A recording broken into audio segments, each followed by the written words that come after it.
ფარნავაზ მეფის წარწერის წყალობით ჩვენ ვიცით, რომ ქართული მრგლოვანი ხუცური ანბანი შეიქმნა ძველი წელთაღრიცხვის 454 წელს. ადვილი დასამახსოვრებელია 3-4-იანია.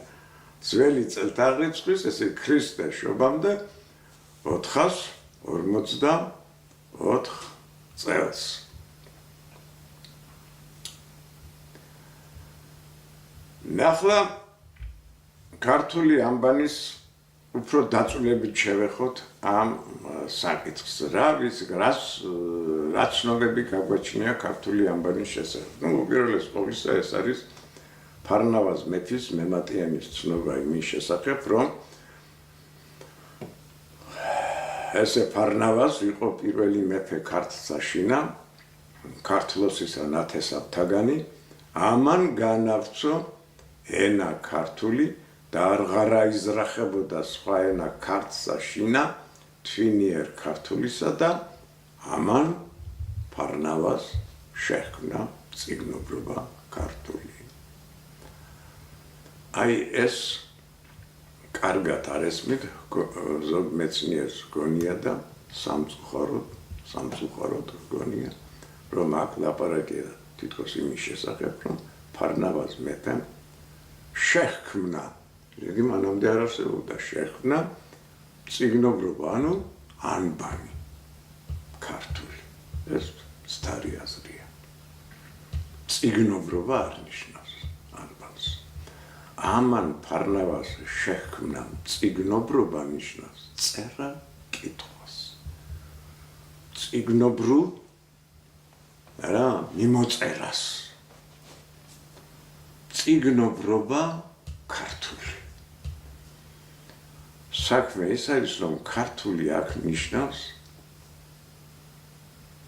ეს სიტყვა სწორედ. ჩვენ წიგნობრობა, ანუ წერა კითხვა გვაქვს ორ ქართულ კილოზე. ხანმეტურ ქართულ ენაზე და ჰაემეტურ ქართულ ენაზე. ჰაემეტური უფრო ძველია, ხანმეტური ფარნავაზ მეფის დროიდან იწყება. აი ამ მემატიანეს ცნობას აქვს თავისი განმარტება. ქართლის ცხოვრებაში, ესე იგი, როგორც ჩანს, ესე იგი ეს ყველასათვის გასაგები არ იყო, ამიტომ ასეთი განმარტება აქვს. აქამ წიგნობრობა დაიწყეს, ანუ წერა კითხვა დაიწყეს, აქამ წიგნობრობა დაიწყეს ქართველთა ქართული და მითითებულია თარიღი. ქრისტეს შობამდე 284 წელს. თარიღიც ვიცით. ჩაწერილია ეს მათიანი. ვედოთ მათიანი.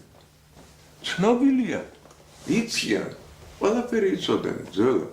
მემატიანეებმა და წერენ ყველაფერს და ყველაფერი ვიცით ოღონდ. ესე იგი, ამას ყურადღება უნდა მიექცეს. ესე იგი, ფარნავაზ მეფემ შექმნა წიგნობრობა ხანმეტურ ქართულ ენაზე. საქმე ის არის, რომ მანამდე საქართველოში როგორც ჩანს გაბატონებული იყო ქურუმთა ჰაემეტური კილო. ეს ჰაემეტური სამხრეთ ქართული მესხური კილოა, იქ მეორე მესამე პირის ნიშნები ჰაებგერა არის გამოყენებული, ამიტომ მას ჰაემეტური უწოდეს მეცნიერება და ხანმეტური ეს უკვე ქართლის კილოა, სადაც მეორე მესამე პირის ნიშნებად გამოყენებულია ხ ბგერა. ნუ მაგალითად ჰიყო იტყვის მესხი, ჰიყო ჰაეს ხმარობს, მაგრამ ქართლელი იტყვის ხიყო. მერე ეს ჰაემეტობა მესხურში, ხანმეტობა ქართულში დაიკარგა, მაგრამ ეს გვიან მოხდა მერვე საუკუნეში. მანამდე კი ეს ჰაემეტური და ხანმეტური კილო ცოცხალი იყო და ჩვენ წერილობითი ძეგლები გვაქვს, როგორც ჰაემეტურ ქართულ კილოზე, ისე ხანმეტურ ქართულ კილოზე. ამდენად ჩვენ ვიცით, რომ რა მოხდა ფარნავაზის დროს. ფარნავაზ მეფეს ანბანი კი არ შეუქმნია. მან შემოიღო წიგნობრობა ქართლის ხანმეტურ კილოზე და იგი ესე იგი საყოველთაო ქართულ წიგნობრობად, სახელმწიფო წიგნობრობად აქცია უკვე და ეს თარიღიც ვიცით. ძველი წელთაღრიცხვის 284 წელს.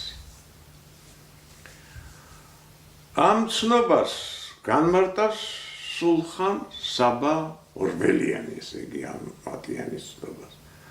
ახლა სულხან ორბელიანმა ყველაფერი იცის ეს ამბები და ასეთ განმარტებას გვაძლევს, როგორც აქაც დაკვირვება საჭირო. ქართულ დამწერლობას ქართულ ენას უწოდებს სულხან საბა ორბელიანი, რა კი ქართული ენა ანბანშია უარყოფილია ეს ქართული ენისთვისება, ეს ქართული ანბანი მხოლოდ ქართულია, ესე იგი.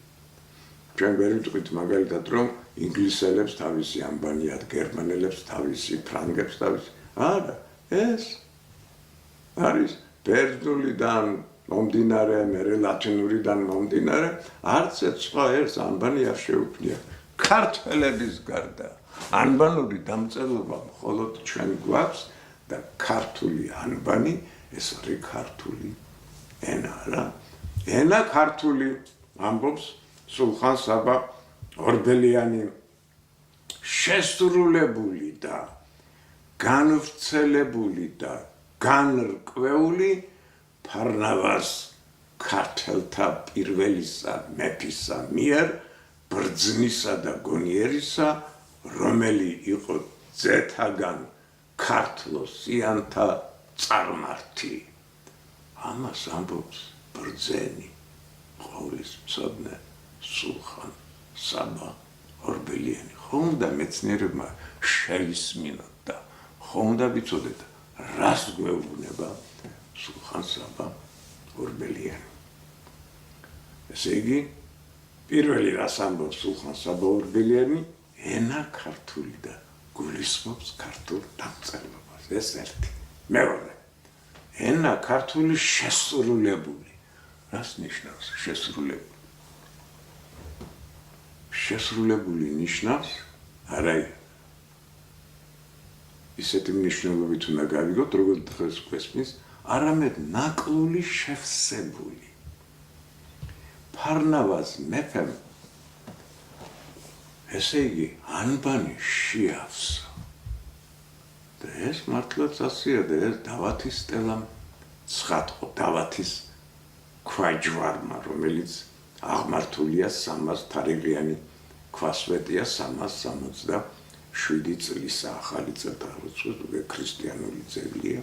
იქ მითითებულია თარიღი დავათის ქვაჯვარზე ქართული ანბანის თარიღი 284 წელი, მაგრამ ეს თარიღი 36 ასო ნიშანს ქართული ანბანის 36 ასო ნიშანს გულისხმობს და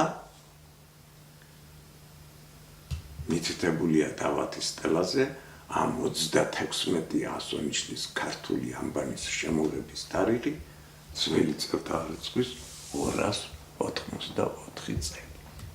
ჩვენ კი ვიცით, რომ ქართულ ანბანში იმთავითვე არა 36, არამედ 35 ასო ნიშანი იყო. ესე იგი, ფარნავაზ მეფეს ნაკლული ქართული ანბანი 35 ასო ნიშნიანი ქართული ანბანი 36 ასო ნიშნით შეუსიე, შევსებული ამას ნიშნავს. შევსებული კი არა, შესრულებული. ესე იგი, ენა ქართული შესრულებული, ანუ ნაკლული შევსებული, ჩვენ უკვე ვიცით, რომ 36 ასო ნიშანი დაემატა ქართულ ანბანს სწორედ ძველი წელთაღრიცხვის 284 წელს.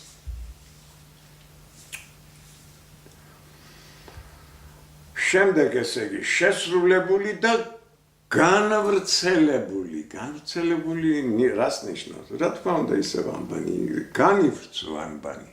უფრო მოკლე იყო და უფრო ვრცელი გახდა. მით უმეტეს ერთი ასონიშნის მიმატება ეს უბრალოდ რამე არ არის ეს რიცხვს საქმე ის არის რომ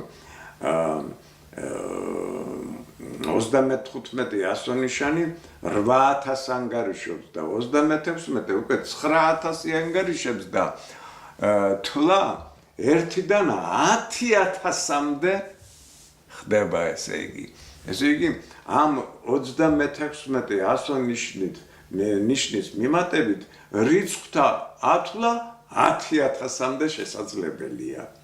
ესე იგი განივრცო და განრკვეული.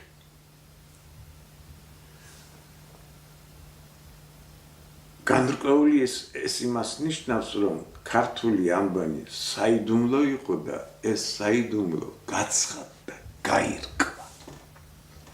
რა შეასრულა?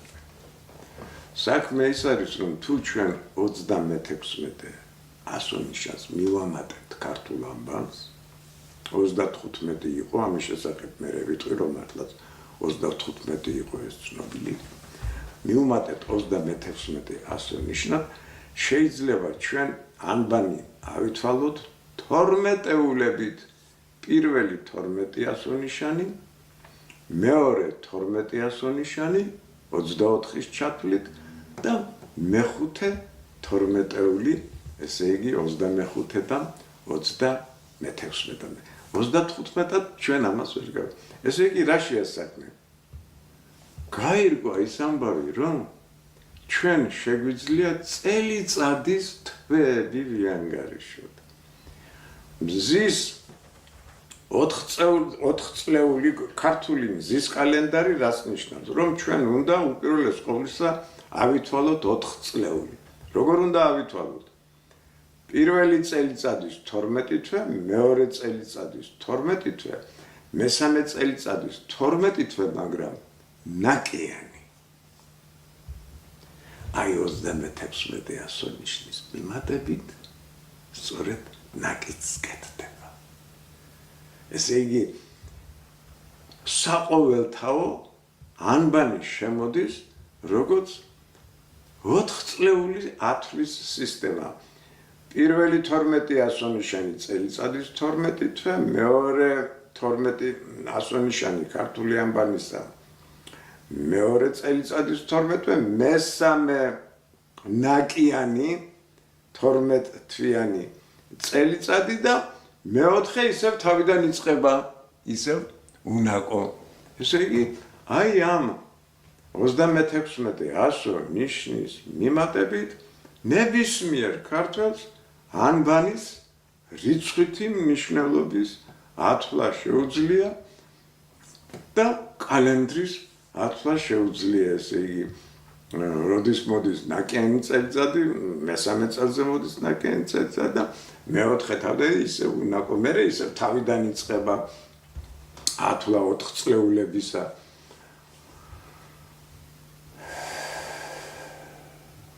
ამდენად აი ამ სულხან საბა ორბელიანის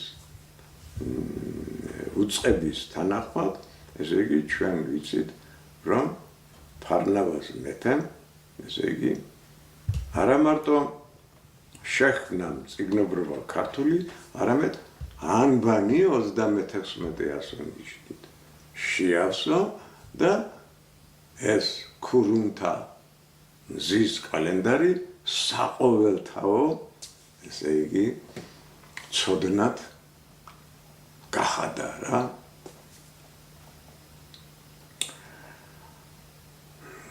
გარდა ამისა, არსებობს ისევ ქართულ ანბანს ვბრუნდებით, ესე იგი არსებობს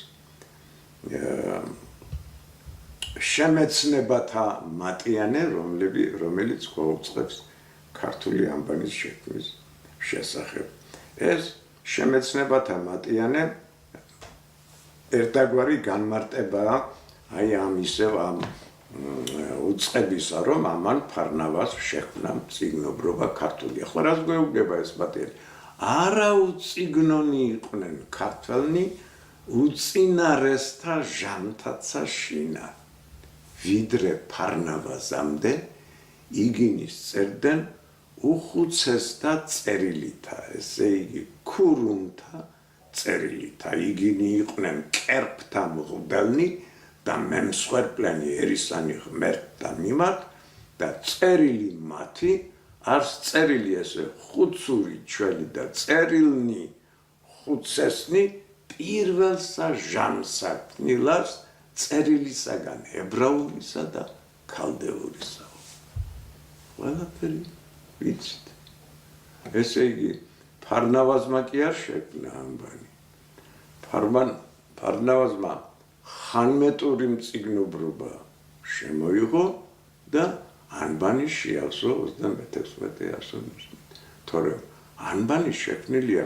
ქართველ ქურუმთა მიერ პირველსა ჟამსა რა არის ეს პირველ ეს არის 128 წლიანი ციკლი იმიტომ რომ ქართული წელთაღრიცხვის ათვლა იწყება 540 წელს ძველი წელთაღრიცხვით და ათვლა მიდის 128 წლიანი ჟამეულებით პირველსა ჟამსა პირველი ჟამი ანუ პირველი 128 წლიანი ჟამეული დაიწყო ძველი წელთაღრიცხვის 540 წელს და ძველი წელთაღრიცხვის 413 წელს დამთავრდა.